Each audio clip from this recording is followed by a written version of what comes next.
in D major, opus 123. To music lovers everywhere, it is better known as Missa Solemnis.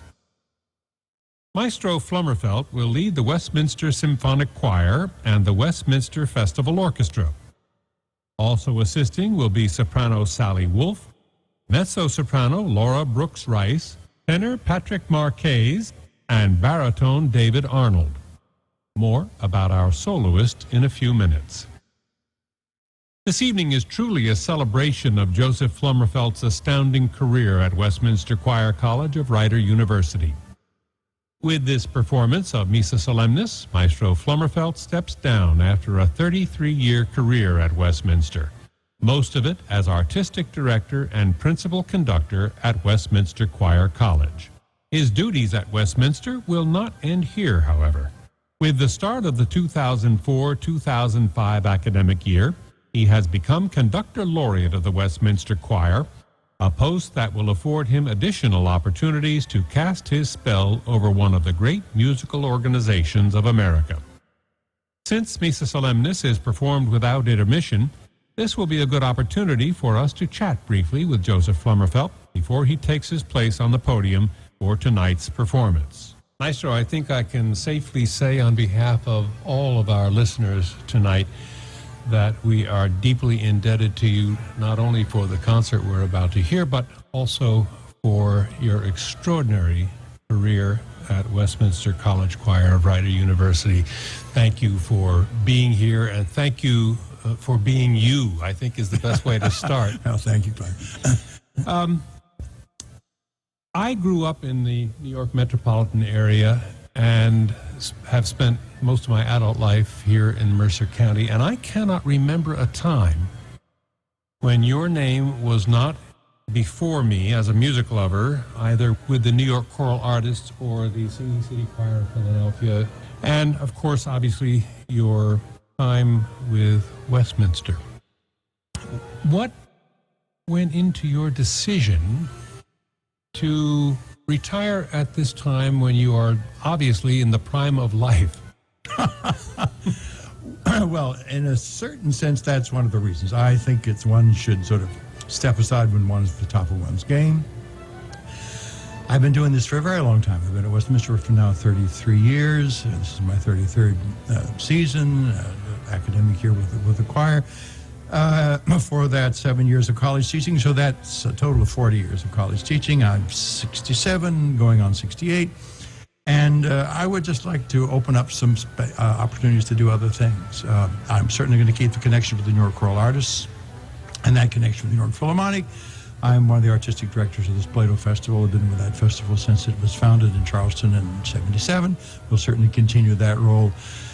But otherwise, opportunities to guest conduct residencies at college campuses and just smell the roses, so to speak.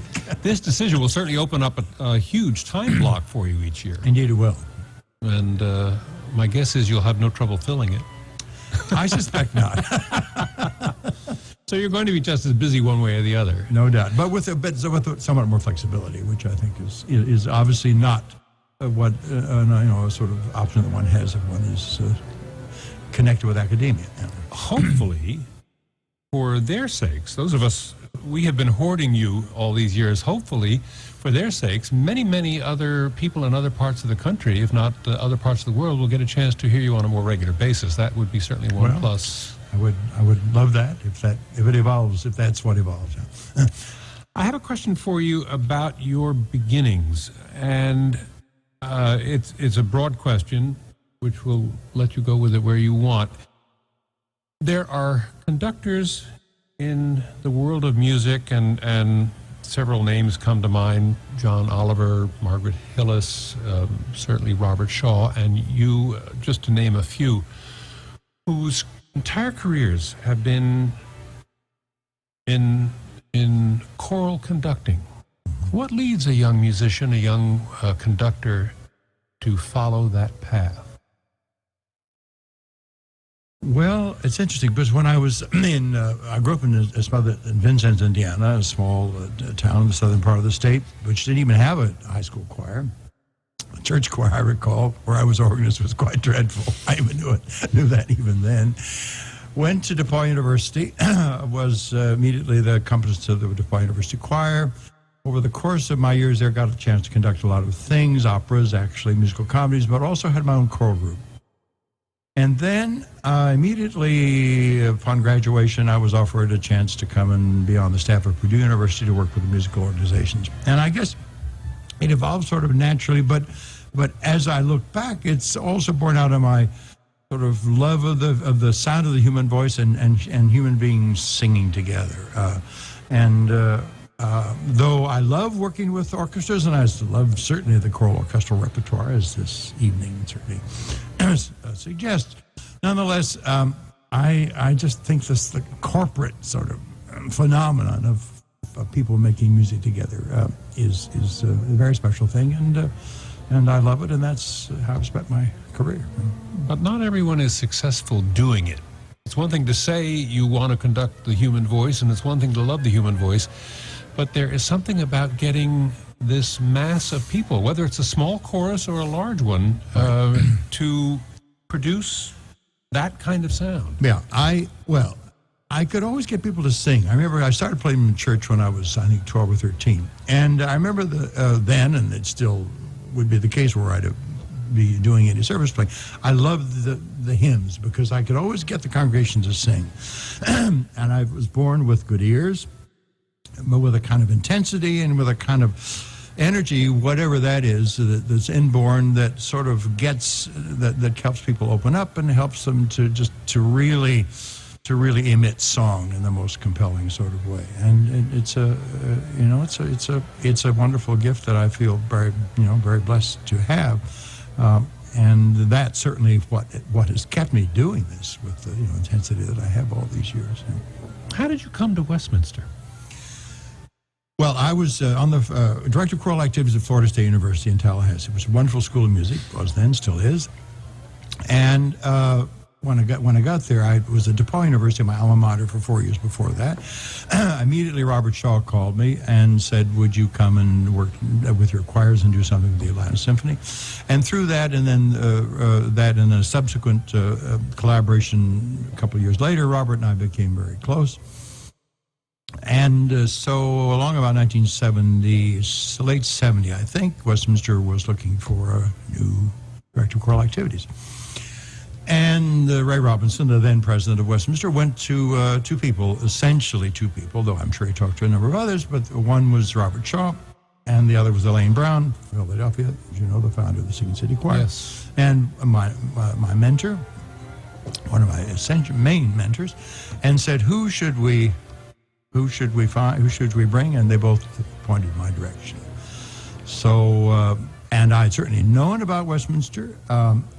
Actually, at one point, thought about coming because I wanted to study with Julius Herford, who was on the faculty, an extraordinary man who was, in fact, Robert Shaw's teacher, and it was because of Robert Shaw that I learned about Herford. Anyway, so, I heard about the Westminster's interest in me in Robert's living room. We were in Atlanta, actually in the studio in Atlanta. We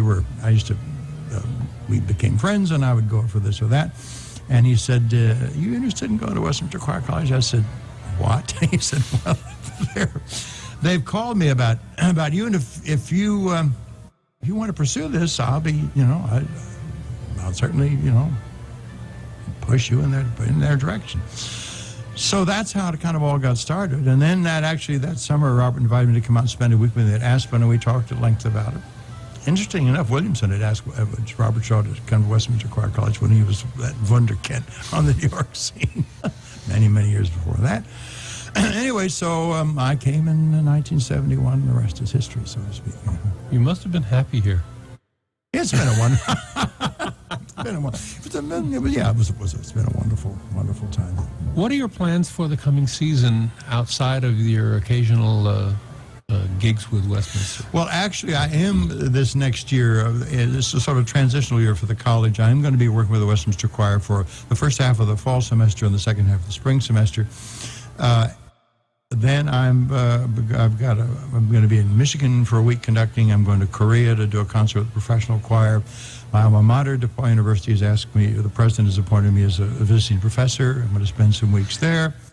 I've got a couple of choral artist things with the New York Philharmonic, and then I'll be back at Westminster sort of mid-March. So that the next year's season is quite full enough.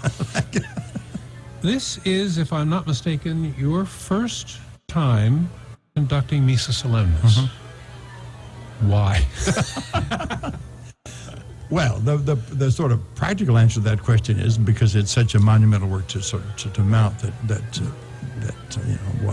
it doesn't perform that often. But backing up, I suppose when one is coming along there, terrific musical mountains that one sort of looks at and says, gee, someday I hope I'm ready to climb that mountain. And one of them is certainly the B minor Mass. And I remember when I heard the first encounter of the B minor Mass, I thought, well, maybe by the time I'm 40, I'll be able to conduct that. Well, it just so happened when I turned 40, I had that opportunity. And then there have been some subsequent opportunities. Missa Solemnis was certainly one of those works. Because it may be the choral colossus. I'm not given to hyperbole, but I kind of think that's a fair statement. Anyway, it's a work which I obviously fell passionately in love with, and then over the years I've had a chance to prepare it. I think the New York Philharmonic's done it a couple, 3 times. And so when I announced I was wanted to retire, and Bob Annis, the dean of Westminster, said, well, what would you like what work would you like to conduct as your sort of major final year project? I said Missa Solemnis. I guess I feel ready to conduct it now. I mean,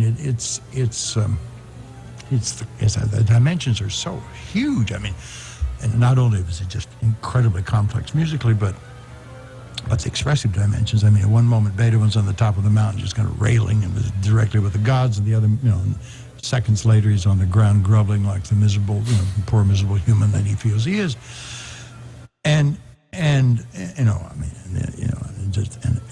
It becomes even more overwhelming when you think that he wrote the piece when he was deaf. But it's just so huge. Its expressive dimension is so colossal, but I feel like it's a work that's in my blood, and I feel like now at the tender age of 67, I'm entitled to have a go at it. Arnold Schoenberg's Pierrot Lunaire, a work that musicians love to perform, no one wants to hear. Music lovers don't want to hear it. Why do you suppose there are so few performances of Missa Solemnis? Well, I'm not sure I have a ready answer for that question. I'm not sure. I don't think it has to do necessarily with the lack of audience. No, I didn't mean to imply that. Well, because the Schoenberg, Pierrot Lunaire, the Spektrum and all that is clearly, although it's... So I don't think it's because of lack of audience. I just think, again, because it takes an extraordinary choir. I mean, it is a virtuoso piece. It clearly is a virtual orchestra piece. It takes fine soloists, and maybe it's a work that some conductors are afraid of. I mean, that is also possible. So that may be a reason, but it also just may be that it's intensely difficult, hugely difficult. Might it be that it's intensely serious? Oh yeah. I'm thinking of the things that music critics like to say about the Verdi Requiem. It's really an opera in disguise, or not in costume, and there are certainly settings of the Catholic Mass which are more theatrical and would make a better concert than Missa Solemnis, perhaps. Perhaps, although goodness knows the dimensions of the Missa Solemnis would completely make it impossible for it to function in any liturgical setting. But you're right, Glenn. It goes so deep, and it is so profound in its dimension that maybe that's a little off-putting. I'm not sure. It's a good question, because when I've asked myself that question, why doesn't one hear it more? I think it's clearly not as accessible, probably, as the Brahms Requiem or as the Verdi Requiem you alluded to. when you think of sort of, the more sort of popular, certainly Elijah, Berlioz, all the Berlioz Requiem isn't done because it's just the forces are so huge. What would you like our audience to look for or to think about as this performance unfolds? Just be open to the huge expressive power of the piece. I prefer audiences to only listen and not think when they are there. That I don't know what to say. Except that this is, as I said earlier, it is so profoundly human. You hear this just huge outcry for mercy at the beginning of the Kyrie, and then you hear this overwhelming exaltation in the Gloria. That's just, it's just wild. It's virtually out of control. I once said to the choir, this must sound like this. The reason this is so powerful because it is such superbly controlled out of controlness, and that's what makes And then the Sanctus. The Innigkeit of the Sanctus is just, I know probably most of the major masses, and there's no Sanctus that enters the Holy of Holies like the Missa Solemnis, and the cry of the Agnus Dei, Lamb of God, and the Dona Nobis Pacem. And the Dona Nobis Pacem, here we are in a world at war, for God's sake, and Beethoven. Frankly, my history fails me from when I don't know if there was a war going on there, but there certainly were an awful lot of European wars. There always was one. Always was a war somewhere. And the Dona Nobis Pacem ends open-endedly. It doesn't even end, the last entrance of the chorus doesn't resolve. So there was Beethoven, crying out for peace and sort of knowing that at least then peace was certainly not at hand, and maybe also understanding in his genius that peace might never be at hand. Beethoven is not particularly regarded as a vocal composer, and yet three of his most famous works encompass the human voice in its most difficult and expressive forms. The opera Fidelio, his only essay for the lyric stage, was years in gestation and gave him no end of anxiety as he struggled with its completion. The Ninth Symphony, probably the most beloved symphonic work ever conceived by the mind of man, and this very Missa Solemnis. It was completed in 1822, 5 years before his death, and a period during which he was totally deaf and increasingly withdrawn from the world around him. He declared it, at the time of its completion, to be his finest work. The Ninth Symphony and the late quartets were still to come. Missa Solemnis was originally conceived for the 1820 ordination of Archduke Rudolf as Archbishop of Olmütz, clearly a liturgical use for the music. Yet, when three of its sections were premiered in concert in Vienna in 1824, they had to be described as three grand hymns to circumvent censors who had banned liturgical works at secular concerts. Perhaps Beethoven's own words best place this music in proper context. He said, "My primary goal in composing this grand mass was to awaken and permanently instill religious feelings in both singers and listeners." Over the years, Westminster choirs led by Joseph Flummerfelt have participated on more than 45 recordings, not the least of them with the New York Philharmonic, the Philadelphia Orchestra, the National and New Jersey Symphonies, and others as well. He is the 2004 Musical America Conductor of the Year. He's collaborated with virtually every important conductor of the 20th century, not to mention countless internationally renowned American and European orchestras which have called upon Westminster Choir College of Rider University for choruses to accompany performances in New York, Philadelphia, and elsewhere in the United States. He has guest conducted many orchestras in non-choral repertoire and has been closely connected with the Festival of Two Worlds in Spoleto, Italy, and for the Spoleto Festival USA in Charleston, South Carolina. A word or two now about our soloists this evening. Soprano Sally Wolf hails from Ravenna, Ohio, and received her musical training at Kent State University, Indiana University, and the Curtis Institute of Music. She has specialized in opera for much of her career, and especially the operas of Mozart. Among the major opera companies with which she has appeared are the Metropolitan Opera, the Vienna Staatsoper, the Royal Opera Covent Garden, the Salzburg Festival, and La Fenice in Venice. In America, she performs with the San Francisco, Los Angeles, Seattle, Santa Fe, Washington, and New York opera companies, to mention but a few. During the current season, she will sing Verdi's Requiem with the Seattle Symphony, and since 2001, she has been a member of the Westminster Voice Faculty. Mezzo-soprano Laura Brooks Rice is also a Westminster faculty member, having taught as a professor of voice and prepared young singers for the world of grand opera since 1985. Her students have performed in such internationally acclaimed opera companies as the Metropolitan and New York City Opera Companies, the Opera Company of Philadelphia, Maggio Musicale, the Salzburg Mozarteum, and Aix-en-Provence. She made her own Metropolitan Opera debut in the 1992-93 season in Puccini's La Fanciulla del West. She has sung Wagner, Mozart, Puccini, and Janacek with the San Francisco Opera and has appeared at the Festival of Two Worlds in Spoleto. She regularly sings in choral symphonic works with major orchestras throughout America.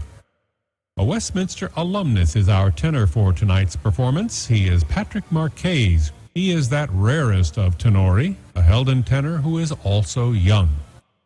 His debut came with the Santa Fe Opera in 1999 in Mozart's Idomeneo, and he has returned there for Janacek's Katya Kabanova. He made his Houston Grand Opera debut as Walter in Wagner's Tannhäuser in the 2001-2002 season. He has sung with the Wolf Trap Opera Company and the National Symphony Orchestra, and he has also performed with the St. Paul Chamber Orchestra in a concert performance of Mozart's Impresario, which aired here on the Classical Network. Baritone David Arnold is well known to local audiences for numerous appearances in this area, but his artistry has also been heard internationally as well. He made his Metropolitan Opera debut as Enrico in Donizetti's Lucia de Lammermoor.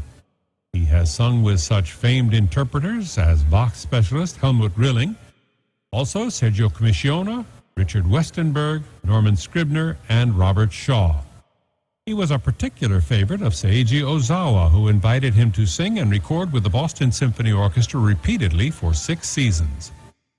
He has performed major works with the San Francisco, Chicago, Baltimore, Houston, Atlanta, and St. Louis symphonies, as well as our own Philadelphia Orchestra. In opera, he has sung major roles of Puccini, Verdi, Mozart, and Bizet, to mention just a few, and he has performed at the White House in a state dinner honoring then British Prime Minister Margaret Thatcher. The members of the Westminster Symphonic Choir are already on stage here at the Patriots Theater, and our honored conductor, Joseph Flummerfelt, will soon make his appearance to conduct tonight's performance of Beethoven's Missa Solemnis. Westminster Festival Orchestra concertmaster Erika Kieswetter is on stage, and in just a moment we will have the first of 2 salutatory greetings this evening. The first of them will be by Mordechai Rozanski, president of Rider University. The second will be by Robert L. Annis, dean of Westminster Choir College. Rider University began as the Trenton Business College in 1865 and eventually became Rider College. It achieved university status in 1994, 2 years after the then independent Westminster Choir College merged with Rider. Since then, it has been Westminster Choir College of Rider University. And here is University President Mordechai Rozanski to speak to our audience. Good evening. My name is Mordechai Rozanski, and I'm the president of Rider University. I'm delighted to welcome you all to this evening's special performance honoring Westminster's Joseph Flummerfelt, an extraordinary musician who has contributed so much to the cultural life of our community, the nation, and indeed the world. I would like to thank particularly the concert's patrons who have helped to make this evening possible, and particularly our media sponsor, The Times, and its publisher and my good friend Richard Bellotti, as well as our supporters at WWFM Radio. Let me confess to you that the first time I heard the Westminster Symphonic Choir, I was struck by one thought. This is awe-inspiring. Literally, the hair on the back of my neck stood straight up. Tonight, as we experience the majesty of the choir, you will need to remind yourself that you are listening to students, talented students. There's a visceral pleasure in hearing Rider University students making music, and to realize that they are destined for great things. Some will become talented performers, others gifted educators. Some will make it to the operatic stage, some to Broadway, but all will be music leaders, and you will be able to say that you knew them when. Friends, you are listening to one of our nation's cultural jewels. I'm now honored to introduce Westminster's Dean and Director, Robert Annis, who's responsible for Westminster's continued success. In the 8 months since I've become Rider President, I've grown to appreciate his creativity and tremendous leadership. I've asked him to say a few words with you about genesis of this evening's program. Bob. Thank you. Thank you, Lord.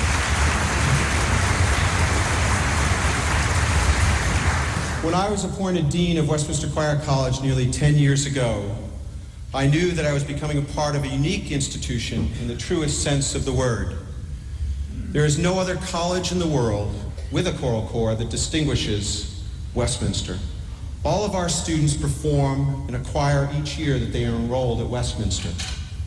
At the heart of that program for the past 33 years has been a man described by many as the world's greatest choral conductor, Joseph Flummerfelt.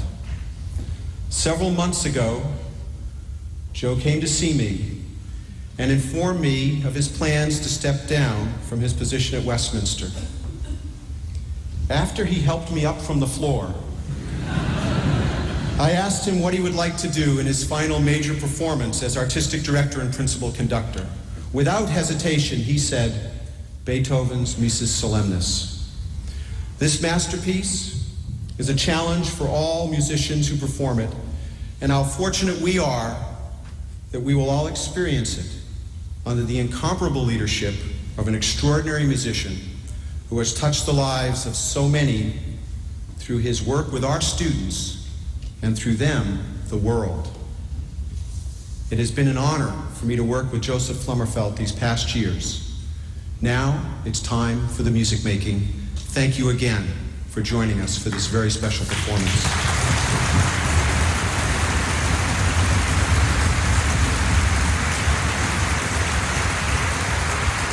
The Dean of Westminster Choir College, Robert L. Annis. And now there remains but one matter left for us this evening, and that is to honor Joseph Flummerfelt ourselves by joining with this audience to listen as he conducts Beethoven's Missa Solemnis.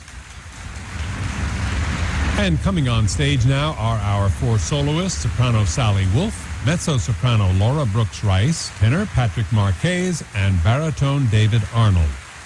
They are followed by Joseph Flummerfelt, who will now lead the Westminster Symphonic Choir and the Westminster Festival Orchestra in the 5 sections which make up the Mass in D major, Opus 123. Kyrie, Gloria, Credo, Sanctus, and Agnus Dei. Beethoven's Missa Solemnis.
We've just heard Ludwig van Beethoven's Mass in D major, Opus 123, Missa Solemnis, in a performance coming to you from the Patriots Theatre in the Trenton War Memorial.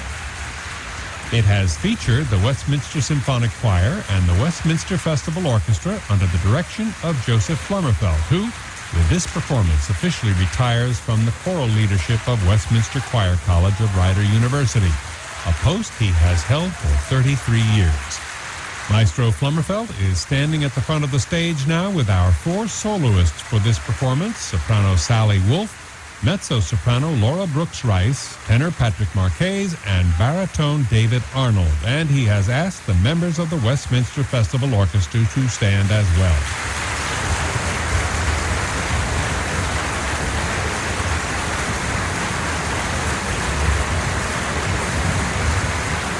As we discussed earlier, Joseph Flummerfelt will not relinquish all of his duties at Westminster, so there is a good chance that we will again be able to enjoy the great enthusiasm he brings to all of his concerts with this great institution.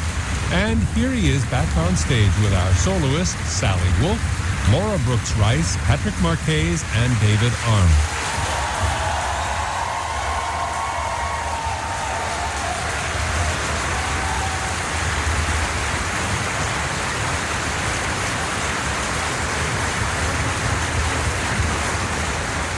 Joseph Flummerfelt is listed in the International Who's Who in Music, as well as in Baker's Biographical Dictionary of Music and Musicians.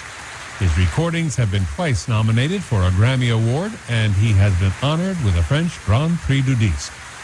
And he is returning to the front of the Patriots Theatre stage here at the Trenton War Memorial, this time for a solo bow, as the audience cheers its approval not only for this performance of Missa Solemnis, but for Maestro Flummerfelt's long and distinguished career at Westminster.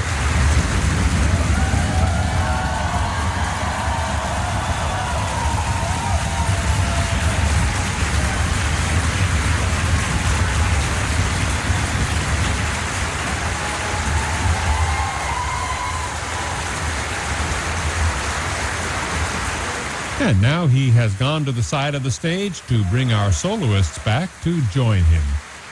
Soprano Sally Wolfe, mezzo-soprano Laura Brooks-Rice, tenor Patrick Marques, and baritone David Arnold.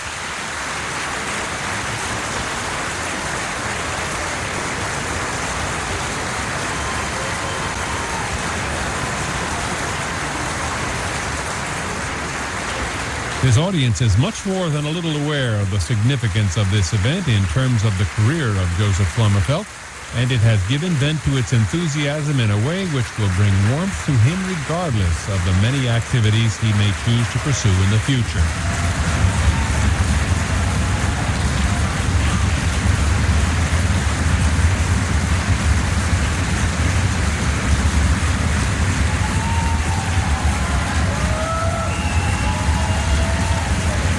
Thunderous roar which you have been hearing is the sound of the feet of the members of the Westminster Symphonic Choir.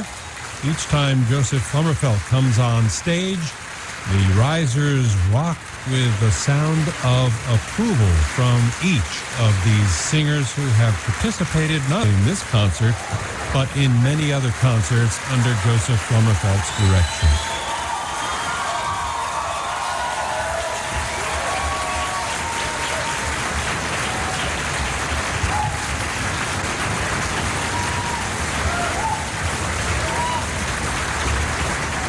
Members of the Westminster Symphonic Choir are also, of course, standing to begin with, but they are cheering their director and mentor, Joseph Flummerfelt, on this glorious occasion of his final concert as artistic director and conductor of the Westminster Choir.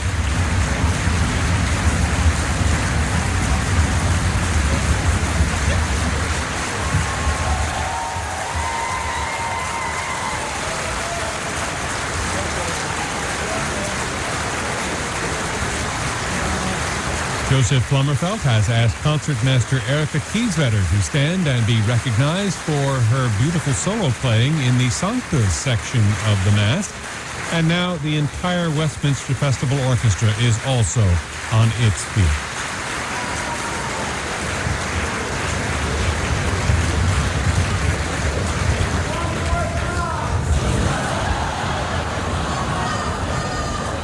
And you just heard some of the members of the choir crying out for one more bow from Joseph Flummerfelt.